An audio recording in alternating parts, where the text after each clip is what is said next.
हैं उर्दू का मुहावरा है, सर मुंडाते ही ओले पड़े, दहशतगर्दी के ओले पड़े। बहुत बड़ा चैलेंज दरपेश है।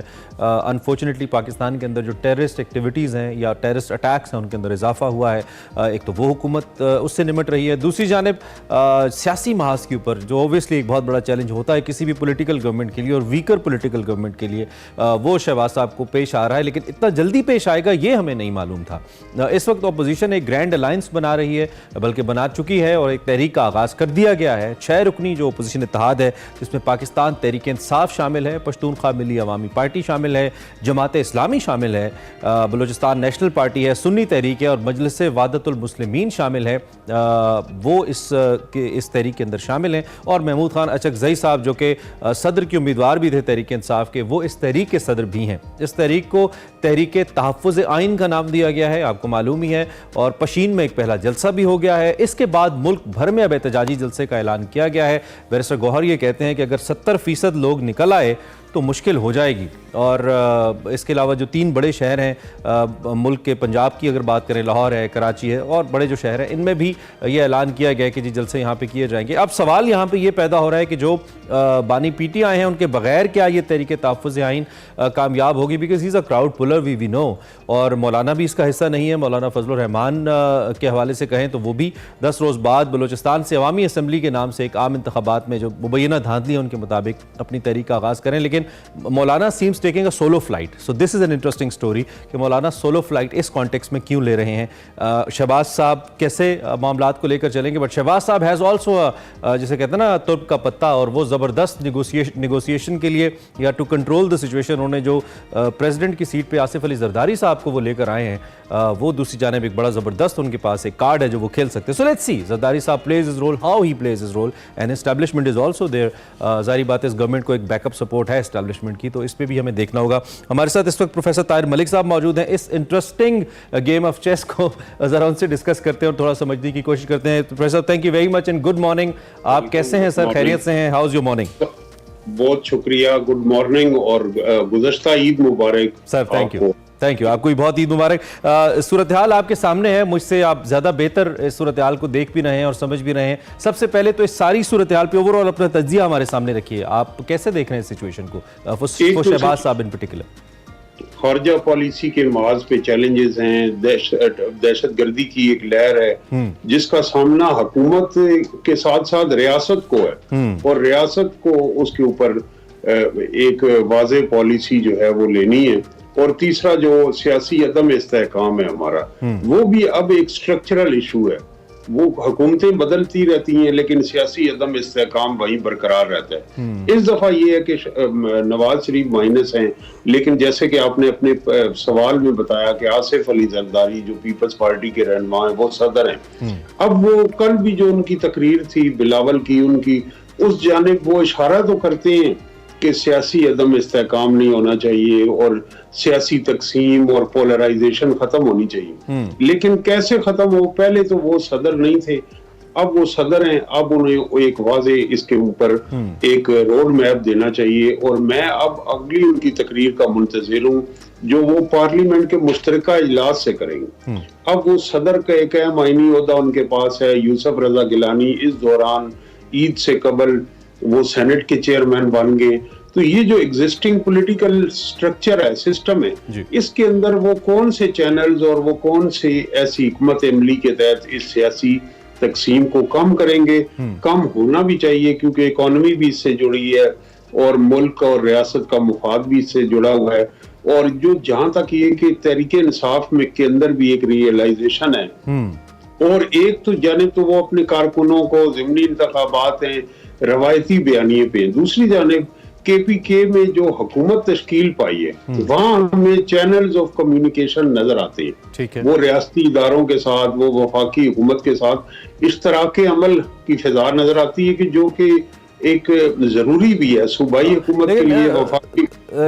मतलब रिसेंट पास्ट के अंदर हमने देखा है कि जितने भी कम्युनिकेशन चैनल्स तहरीक इंसाफ के हों, हतमी फैसला चेयरमैन तहरीक इंसाफ का होता है और वो उमूमी तौर पर बड़ा सख्त फैसला होता है। उसके अंदर पॉलिटिकली स्पेस बड़ी कम होती है जो खान साहब फैसला करते हैं। This is what we have observed. मैं लेकिन सवाल मेरा जरदारी साहब के हवाले से ही है अगला कि बीइंग प्रेसिडेंट क्या जरदारी साहब को अपना रोल प्ले करने के लिए ये जो प्रेसिडेंसी है या उनका जो आईनी ओहदा है, जो सबसे बड़ा आईनी ओहदा है, वो रिस्ट्रिक्ट करता है इस रोल को प्ले करने के लिए, या उनको मजीद स्ट्रेंथन या एम्पावर करता है to talk to the people, negotiate करना जो उनका एक तरीकाकार है? क्या जरदारी साहब एम्पावर्ड हैं इसको लेकर, या आपको लगता है कि नहीं ये ओहदा उनको रोकेगा और शायद उस तरीके से वो अपना रोल पॉलिटिकली प्ले ना कर पाएं?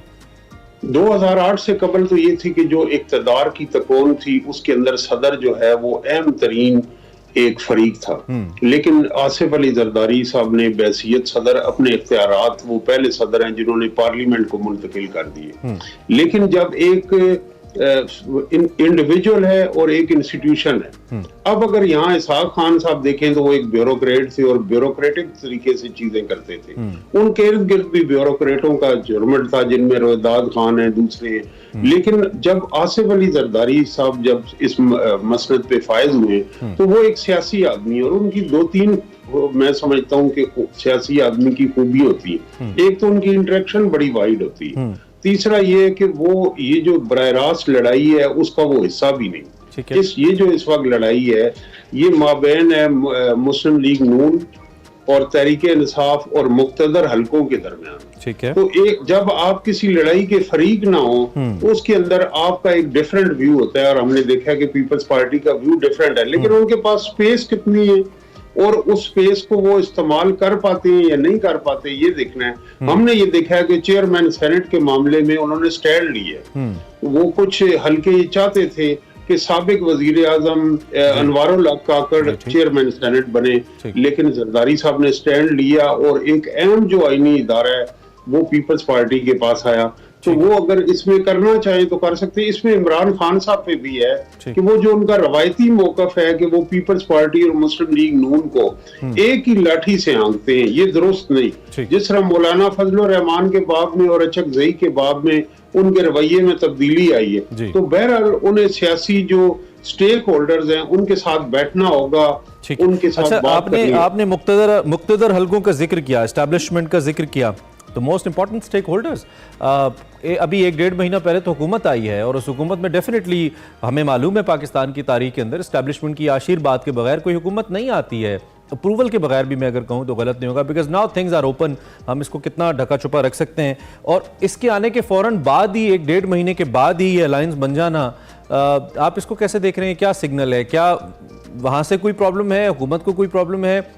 इस फैसले को रीथिंक किया जा रहा है? 21 अप्रैल को 23 मजीद सीटों पे इंतखाब भी हो रहे हैं, क्या उसके बाद मंजरनामा कुछ और होगा? जरा उस एंगल से हमें बताइए, वो क्या देख रहे हैं आप? इस एंगल से ये देखें, एक तो ये कि आप हर चीज कंट्रोल नहीं कर सकते। जब पार्लिमानी सियासत का आगाज हो जाता है तो मुक्तदर हल्के उसको पर असर अंदाज होने की सलाहियत रखते हैं, लेकिन 100% कंट्रोल नहीं कर सकते। हमने देखा है कि 1985 की जो एक टूथलेस असेंबली थी उसमें पहले स्पीकर के इलेक्शन में अपसेट हो गया था, और 2002 में जब general Musharraf all powerful president थे तो वो पार्लिमानी सियासत को कंट्रोल नहीं कर सकते। पार्लिमानी सियासत अपना रास्ता खुद बनाती है। इसी वजह से जितने भी मुक्तदर ताकतें आई हैं या आमिर आए हैं वो पार्लिमानी सियासत के जरिए सदर मुंतखब नहीं हुए, उन्होंने रेफरेंडम की राह अपनाई है। तो मैं भी ये समझता हूँ कि असेंबली जो है जितनी भी कमजोर है हमारी पार्लियामेंट, जितनी भी लूली लंगड़ी जमहूरियत है, जब ये थोड़ी बहुत चलती है तो ये अपने परपुर्जे भी दिखाती है और अपनी जो पार्लिमानी सियासत के जरिए जो फहम और फरासत होती है और सियासी हिकमत अमली के जरिए आगे का रास्ता बनाती है। आप देखिए वजीर आजम जुनेजो थे तो उन्होंने भी आखिर में जनरल ज़ियाउल हक की जो तकरीर को बुनियाद बना के मुश्तरका पार्लियामेंट से उनको 1-2 दफा याद कराना शुरू कर दिया कि आपने इस वक्त कहा था कि मैं वर्दी उतारूंगा। ठीक है, लेकिन अच्छा अब आखिरी सवाल मेरा ये भी है कि क्या शहबाज साहब जो कि वजीर आजम बने हैं, नून लीग को अक्सरियत भी नहीं मिली, एक तरफ बहुत सारे गिले शिकवे और इल्जामात भी मिल गए कि आप धांधली से आए हैं, आप फॉर्म 47 से आए हैं, और दूसरी जानिब अक्सरियत भी नहीं मिली, और फिर तीसरी जानिब एहतजाज का तोहफा भी 1.5 महीने के बाद ही मिल रहा है, और बड़ी जमातों का इत्तेहाद है, बड़े घाघ सियासतदान है इसके अंदर, अचकजई साहब जैसे। तो आपके ख्याल में शहबाज शरीफ साहब क्या सोच रहे हैं इस वक्त, या उनको क्या सोचना चाहिए? कौन से अपने दिमाग के जाविये मजीद एक्टिव करने चाहिए उनको? वो मेरे इस पे बिलीव करते हैं जनरली कि वो एक सबऑर्डिनेट पोजीशन में, एक लिमिटेड स्पेस में इक्तदार में शरीके कार हैं, अच्छा। इख्तियार में शरीके कार हैं, इक्तदार का पर को वो क्लेम ही नहीं करते। अच्छा। और इसलिए जो मुक्तदर हल्के भी हैं उनके साथ खुश हैं। अब वो कंफर्टेबल क्यों हैं? क्योंकि पता है कि जब भी कोई सिटिंग प्राइम मिनिस्टर होता है उसके खिलाफ जो मूव्स होती हैं मीडिया में, जुडिशरी में और स्ट्रीट में, उसके पीछे मुक्तदर हल्के ही होते हैं, तो वो महफूज हैं कि मेरी हुकूमत को कोई खतरा नहीं। और इसी तरह हमने इमरान खान साहब को भी देखा, वो जिस घन गरज के साथ अपोजिशन को एड्रेस करते थे उसके पीछे ये कॉन्फिडेंस होता था। लेकिन अब ये है कि अब एक ऐसा बयानिया नहीं है मुक्तदर हल्कों के पास जो अवाम में पॉपुलर हो। ये एक बहुत बड़ी चेंज है। ठीक है। अब आप देखते हैं कि जब आप इस तरह की पजीराई से महरूम है। क्या आप ये अवामी पजीराई पे ही मेरा सवाल है, क्या अवामी पजीराई देखते हैं अवाम रिस्पॉन्ड करेगी इस तहरीक को? Last 20 seconds. देखिए, तहरीक को अवाम तो जो है वो हमने ये देखा है कि वो इस बहुत सारी तहरीकों से कतई तल्लुक हो रहती है। लेकिन इस वक्त जो इकोनॉमिक डिफिकल्टीज हैं और जो बिजली और गैस के बिल आएंगे वो स्ट्रीट पे कोई प्रेशर डालने की सलाहियत रखती है।